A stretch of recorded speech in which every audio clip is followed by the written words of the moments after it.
You're listening to the Awesomeness in Action radio show with your host, Raushawna Price, the giver of awesomeness. Welcome to the Awesomeness in Action radio show. I'm your host, Raushawna Price, international author, coach, speaker, and trainer. This show is brought to you by Erie Success. Erie Success is our corporate sponsor, which supports individuals and organizations as they are looking to overcome difficulty and to lead well.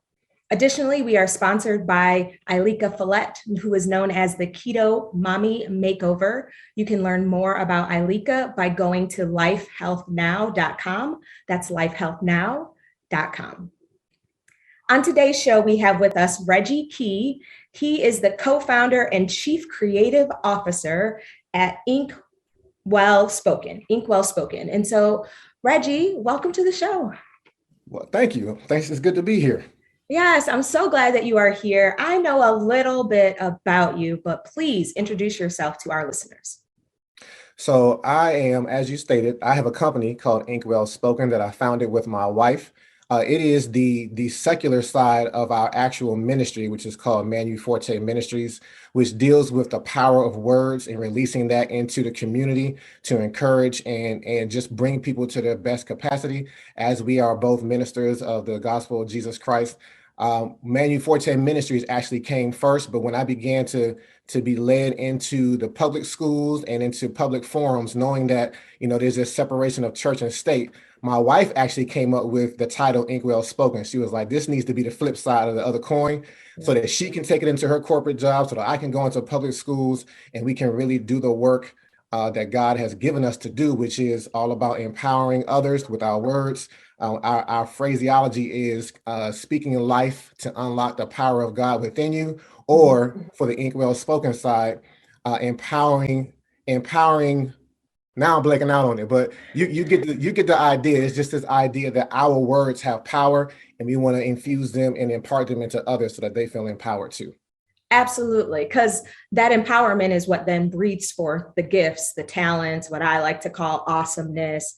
And so many people get stifled, or their words get kind of like squelched from them. They can't speak, or they feel inadequate in what they're saying.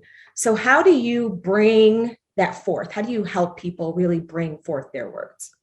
So we do it in two ways. One, there's my latest book that I've written and published is called Common Genius, Uncommon Destiny. And it's based off of a workshop that I go into the schools with that talks about the fact that, hey, look, you have this genius potential on the inside of you that you've been discounting because you've been attributing genius to the likes of an Albert Einstein, not realizing that he was just one type of genius. He's a physics genius. He's an academic genius, but your acumen for genius does not have to be limited to what your GPA is or what your IQ is. It's actually composed of what your passion, talent, and purpose are. So if I can get people to begin to identify what's your talent, and if I can get people to identify what's your passion, then they're on their way to unlocking their genius potential. I do a lot of deconstructing of words and putting them back together so that there's a kind of a paradigm shift. So I'm already deconstructing genius. The next level of it, which really hits home, is when I start talking about passion, because I don't ask people, what do you love? I actually ask people, what do you hate, as it relates to their passion? Because that's the thing that they've been put on the planet to fix. The thing that impacts them negatively, the thing that impacts people that they love negatively, is the thing that they hate with a passion, so to speak. And the reason why it stands out to them is because they've been put on the planet and they've been equipped with the talent that is generational within their family to do something about it. Ooh, that is so good and so true. It's evidence in even this show and why this show is here. This show, this platform is all because I was being bullied at work. I was told, you're too loud, you're too outspoken, you think you're so good. And I was like, they must be onto something. Every bully that has ever come for me has said the same thing. So rather than me thinking it's a problem, I just need to have platforms where I speak and where I coach and where I train people, because clearly that's what I'm called to do.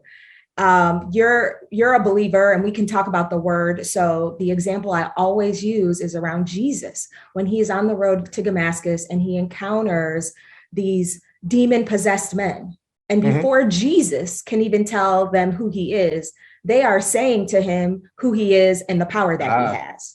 They're the ones that say, Son of God, don't have us, like, don't harm us. Can we just go into the herd of pigs, right? Like, they're the ones, and I'm paraphrasing, so you can read it for yourself, but it's that they knew who he was. They knew the power that he had. And to your point, the thing that you hate, the thing that for the listeners out there, that they're like, I wish someone would fix that. Exactly. That's you. Yep. That is you. So how have you hated the things that you've seen and really started to fix them? How did that come about for you? So the passion, this thing that we all have within us, all of it is God-given. Even we say our talent, my talent. It's not your talent. It's God's talent that he's just loaned to you to do something about the thing that you hate. And this thing that, this thing that we hate, that we see broken in the world, God sees it too. And it grieves his heart. He doesn't hate, he hates sin, and sin is what's caused the world to be broken. And so in that brokenness, he's just pricked each of our hearts to say, this is what you're not going to like, so that you can do something about it. For me personally, I have a couple things that I'm passionate about, but the one that I'll focus on for right now is not knowing your identity. Not knowing your identity then allows other people to identify you for you. And if they incorrectly identify you, but you have no clue of who you are, then eventually you may say, well, maybe this is who I am. And, I'll borrow one of your words. It will quelch everything about you. To me, if you're walking around with a label that does not apply to you, that you were not designed to be, that's like death. Like, you're walking around, but you're not living life to the fullest extent that you were meant to and you were designed to, because one, you don't know who you are. And two, because you don't know who you are, you've begun to accept or acquiesce to what people call you. And, the perfect example of that for me as an African-American male, I was bullied when I was a kid too. I somehow, by the love that my parents, my family had for me, it got me, but it didn't make me begin to think that, well, this is all I must be. I've always been kind of a loner. I go against the grain. I'm a nonconformist because of that bullying. So I don't have a problem speaking something that nobody else is speaking, right? When I got into like middle school, I was still getting picked on, but it wasn't as strongly as it was in elementary school. But people would do things like, I had good grades. I wore glasses. So when I went to go introduce myself, what's up, Urkel? Yeah. From the 80s and the 90s, for sure. Yeah. And they, I didn't even have the high waters or the suspenders, but they was just calling me Urkel. And I hated that. I hated that so badly. So now it's when I talk to youth about this, I always start with, what do you hate? Let me share with you what I hated and how it could have gotten me off to the wrong path had I began to say, well, maybe this is all I am, is this Urkel character, right? But that was, there are labels that people try to put on us in different stages of our lives. So that was like an early stage. Later on, when I was going into college and I was getting scholarships and I went to the University of Delaware, people began to come up to me and say, oh, you got a scholarship, you must play football. Oh, yeah. You must be in sports. No, actually, it's computer engineering. That's what my degree is. And I would watch people's mouths just kind of drop. And I'm like, okay, yeah, close your mouth. And so that really left a mark on me to be like, you know what, if you don't know who you are, you're going to get tossed to and fro around this world, because everybody to a certain extent puts labels on people because it helps us make sense of our environment. But when you do it in such a way that limits people, that begins to harbor prejudice, and that once you meet a person and you see them for yourselves and you hear them from yourselves and you still keep that same label on, that's a problem. Yeah, it's a problem because they're now boxed into your identity or your familiarity of who they are or how they should show up. And it does limit. And Family Matters was a great show. I watched it all the time. We now even watch the reruns. And Steve Urkel was the main character. So the family was that centerpiece, but he came in and out fixing and helping and loving and doing all the things that needed and were required for this family to really show up individually and collectively.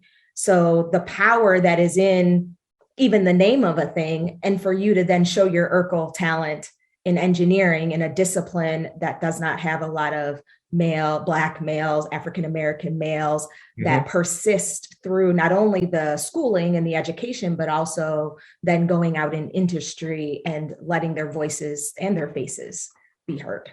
Yeah, and without the high waters and the suspenders, and the cool fly gear. Absolutely, right? Exactly. Yes, it can be both. It doesn't have to be one or the other. Exactly.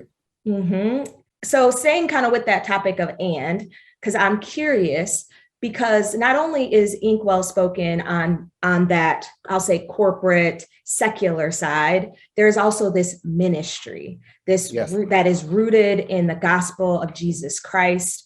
And so tell me how you came to know Jesus for yourself. My story is sorted, kind of. I came to know Jesus, and I don't mean to speak ill will of any particular denomination, but I came to know Jesus through Catholicism. Okay. As a child, you go where your parents, bring you, right? Absolutely. And there was a school and a church right around the corner from where my parents lived in DC before they moved into Maryland on my first birthday. And that's just because of the locality of it. That's where we went. And as far as I can remember, I've always I've known the presence of God. I've known who he is, but it wasn't until maybe I got to be an adult that I began to say, hey, look, have I ever confessed with my own mouth that Jesus is Lord? Okay. And I was like, I know who Jesus is. Like, I don't have a problem with identifying as a Christian, but have I ever been given an opportunity to confess that, according to the Romans road, to ensure that my salvation is locked? Out of the abundance of the heart, the mouth speaks. And so, I did that for the first time in 2009. Okay. When you were like, it's my turn, I need to be the one to say it, not someone say it for me. Exactly. Okay. So we're going to take a quick commercial break. When we come back, I want us to dive deeper into that, saying it for yourself versus letting someone say it for you. As you are an author and a speaker, I want us to dive deep into more of what you are doing so that the listeners can really know how to start to do this for themselves and then to connect with you. Absolutely. Absolutely. Great. So we're going to take a quick commercial break. You've been listening to the Awesomeness in Action radio show. I am your host, Raushawna Price. We've been speaking with Reggie Key. We'll be right back after this. Is 2021 your year to get healthy? Are you ready to get on the scale and lose the weight and shame that has held you back? Get the tools, motivation, and accountability you need to achieve your results. Contact Keto Mommy Makeover on Instagram or visit www.lifehealthnow.com for more information. Visit www.lifehealthnow.com and become your best you again. Erie Success is proud to sponsor the Awesomeness in Action radio show and supports the local community with workshops and professional development services. To learn more, go to eriesuccess.com and connect with a team member today. Visit eriesuccess.com, that's EYRIE success.com, and get the support you need. Welcome back to the Awesomeness in Action radio show. For those of you tuning in on iHeart Radio and the TuneIn Radio app, I want to welcome you back. I'm your host, Raushawna Price. Before the break, we were speaking with Reggie Key. He is the co-founder and chief creative officer at Ink Well Spoken. So Reggie, welcome back again. We are talking, before the break, we were talking about this confessing of your faith and how you really help people bring forth their words through written speaking. You are also a motivational speaker and an author. So after you realized in 2009 that you had to be the one to say, yes, Jesus Christ, you are my Lord and my Savior, so that no one could say it for you, then how did you bring that forward to then move it into your community and your spaces? So because going back to what I was saying, because, for a long time, I didn't know that I had power in my voice. I didn't know that my voice mattered. And once I began to realize that I did have a voice, I began to instantly look for other people who were voiceless. And my goal was to empower them, to get them to speak, to get them to bring to the surface what was on the inside of them. I mean, in true form, the word baptism is an immersion. Mm-hmm. You can be immersed in many different things. It's not just affiliated to water, just like with genius and Einstein. Exactly. Baptism isn't just about water. It's about what are you immersed in? What do you have on the inside of you that you didn't bring to the outside of you? Mm-hmm. And so, I mean, even confessing Jesus Christ, it says that you must first believe in your heart that God raised him from the dead, and then confess with your mouth. Once you confess, you've brought what's on the inside outside, and now you're baptized. That's how you get baptized in the name of Jesus. Yeah. And so there are many things that we can baptize ourselves in that begin to give us a course in life, that begin to dictate how we function and who we function and who we interact with. And so realizing that power is internal to everybody. One of my main goals is I love speaking to youth, because if they can grab a hold of these concepts at a younger age, they can do more good than even I'm not trying to say like even like I've done all this great work, but at my age, if they get what I understand at their age, they're going to be doing good for a longer amount of time than I will. It's just logical. Right. It's just the path, right? Like they get on the path earlier so they can walk in their purpose sooner, so they know their talent and their passion. It all goes together. Exactly.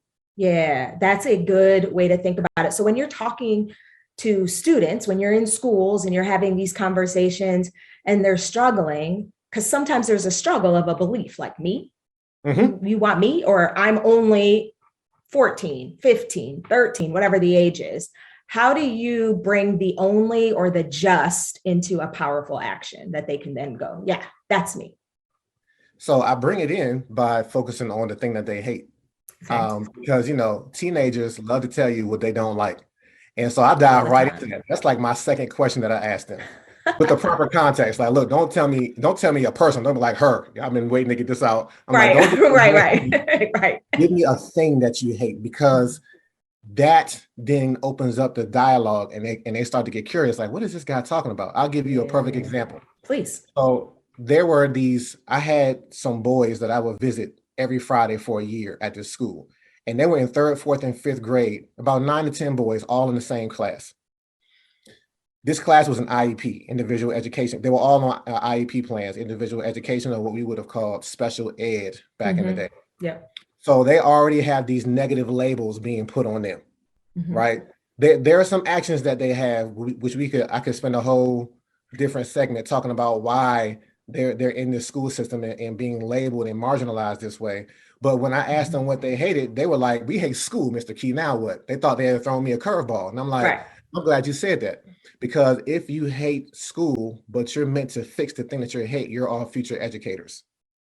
And their eyes got real big, and they rarely stopped. And they were quiet. They were quiet. It was like, oh, snap. And now that seed has been planted, because has anyone else told them that they have the potential to be an educator? No, they're telling them that you have the opposite interaction with education. Being put into the margins and being put to the side while everyone else functions in school gives you the impression that you don't fit in. Where now I'm telling them, actually, you fit in, and you're meant to. The reason why you don't feel like you fit in is not because you're broken, it's because the school system's broken. And so once you begin to personalize it in that way, then, and then say like you already have the equipment to fix what's broken, and that's your talent. Now they start looking around like, okay, how do I put this together? How does this come to be so that I can actually feel like I'm doing something of value? Yeah, so that they know that they are contributing and that they can contribute. And to your point, we can talk a whole lot about public school systems. I spent 5 years serving in the 15th largest public school system in the United States. And I currently coach leaders, chiefs, executives, chief of staffs in a lot of different public school systems across the country. I think now in at least across 20 different states. And so I understand the ramifications of systematizing as education. I also understand that, especially in the United States, public education hasn't really changed since the model that was birthed in the 1940s, early 1950s, after World War II. And there was this need for a separation of and tracking of people out of school and actually into manufacturing and into jobs and into, there was a tracking, simple. Some people would be the ones to go off to education and some would not. And this same tracking and separation actually goes back to the times of separation of slaves, when there was based on a look of a person, there was a monetization, they're worth so much, they're able to do so much. And there's lots of things that we could talk about that, but even just educating the audience to know the school systems that we live in right now haven't changed since the 1950s, the systematizing of it, the tracking of it, the options that are put in front of children, especially Black and Brown children, can be much less unless parents really know how to advocate for their children to be given an opportunity for something more. Because most likely they're not. They're just not. Ooh, we going there. Yeah, we can go there. I'm very comfortable going there. Absolutely. Because it's a part of what I hear your core passion is bringing out the, you said it, uncommon genius. Yeah. Yeah. So my goal is, do you remember The Incredibles? Oh yeah. So Absolutely. You remember like the main villain, it escapes me what his name is now, but the main villain was saying, hey, look, he was pushed to the side by his hero. And he eventually had this mentality where he was like, look, I'm going to give everybody powers. Once everybody is super, nobody will be a super. And that's where the genius becomes common. We gotta, and it's not to take away anything from anyone, but it's more to equally and do it with equity, give this genius access to everyone. Yeah.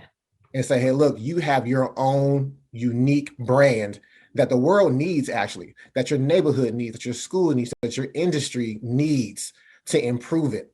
Without it, it will remain broken. These kids are future educators because the learning style that they have is not being taught to them. This is the brokenness that I see. What you're speaking to is true. The Industrial Revolution, they needed people to get into these factories. So they was like, hey, you need to train them up this way in school from a young age. But in addition to that, what I've seen in the past couple of generations is I've learned that there's like 7 to 8 different learning styles. Schools pretty much teach from 3, either audio, visual, or logistical, which is like math. And if you don't speak those 3 languages, you're going to feel lost. You're going to feel like, well, this is literally a foreign language. I don't understand what's being said. And once you start showing that you don't understand, you get frustrated, you may start showing out. And that's when the marginalization starts to happen. Push them off to the side. And if they remain off to the side with their learning style, the system never gets fixed. But if they turn their learning style, because they know that they're educators, into teaching styles, now they're going to begin to reach others like them. Right. And that begins to fix the system. Yeah, that begins to create a different way of looking at things. Absolutely. It's a part of what has to happen. It's one of the reasons why in 7th grade, I pulled my son out of the public school where we are and homeschooled him and taught him for a year all of the ways in which he learns, his different learning styles, how he knows when things are coming in auditorily, how he can take that and transpute it into what it needs to be for him. He's a systems thinker. So if it doesn't make sense to him, so if there's no why, if a teacher just says do a thing, he's not going to do it because it doesn't connect. There's no reasoning. And so the part of his brain that also makes him an amazing percussionist where he can memorize 7 pages of music in 3 days and then play it. That's the same part of him. Yeah. And when you know that and can tap into it, then you can have different conversations with people. You can show up differently. And I think teaching children that at a young age is great because I work with a lot of adults who are in their 40s and 50s, even older. My oldest client I've ever had is like 68, who once they've learned it, they're like, oh my gosh. Yeah. It's like you're unlocking a part of them that's been stunted since a child. Since from the beginning for some children, especially depending on the home that they were raised in, even before they ever started school. Right. Yeah. Yeah. So Reggie, you are doing some powerful work. Where can people go to find you and connect with you? So we do have, thank you, by the way. We do have a website. It's inkwellspoken.com. And from there on social media platforms, you can find me at that handle, inkwellspoken. You can find me with hashtags using the same inkwellspoken, but also because the poetry, the books that I have started with me writing poetry. So I also have another hashtag where you can begin to find me on Facebook and Instagram and Twitter by looking for Steal Your Mind. And that steal is STEEL, your mind. That's a hashtag. And steal as a verb means to empower or to encourage. And so that's very much what we're all about, the business of doing. So yeah, that's where you can find me out there. We have YouTube channels as well that are under the Inkwell Spoken and the Manu Forti Ministries handle, which is MANUFORTI Ministries. So yeah, we're trying to get all over the place. Yes. And reach people in whatever lane and wherever they are out in the digital world. So you've heard it right here. Go ahead and reach out to Reggie Key. Find him on whatever social media platform you are on, Inkwell Spoken, and use those hashtags. I love hashtag Steal Your Mind because it is about empowering people to really leverage this powerful mind that God has given us. We still don't even know all the power that is there in the brain. Scientists are still uncovering the ways in which God has made us. And Einstein said it best, right? God does not roll dice with the universe. He is the God of the universe. He is the God of all things. And so for those of you that have been wondering, do I have what it takes to do the thing that you're called to do? You certainly do. He already gave it to you. He already gave it to you. So any final words for our listeners today? I feel like I should have something to say, but I mean, we said a lot already. Just know that the world, if you're looking around and you see the brokenness in the world, just know that it's broken because it's waiting for you to contribute in the way that only you can do to begin to fix it. Yep, only you. So step into it, listeners out there, and be sure to tune in every Saturday for the Awesomeness in Action radio show. I'm very excited, Reggie, that you have come. Thank you so much. You're welcome back anytime. And Absolutely. All the listeners, great. All the listeners out there, also be sure to connect with me at radio@giverofofawesomeness.com. That's radio@giverofofawesomeness.com so that you can get on the show, so that you can have advertising, commercials, get your voice, your message, your products and services out there. Until next week, continue to be blessed. Always remember, awesomeness is in you. Raushawna Price, the giver of awesomeness.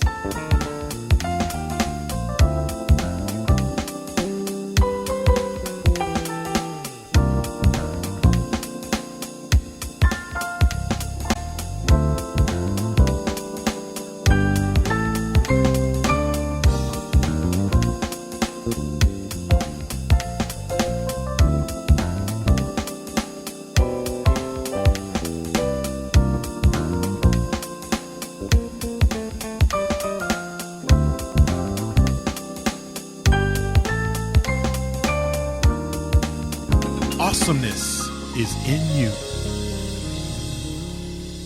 Is 2021 your year to get healthy? Are you ready to get on the scale and lose the weight and shame that has held you back? Get the tools, motivation, and accountability you need to achieve your results. Contact Keto Mommy Makeover on Instagram or visit www.lifehealthnow.com for more information. Visit www.lifehealthnow.com and become your best you again. Erie Success is proud to sponsor the Awesomeness in Action radio show and supports the local community with workshops and professional development services. To learn more, go to eriesuccess.com and connect with a team member today. Visit eriesuccess.com. That's EYRIE success.com and get the support you need.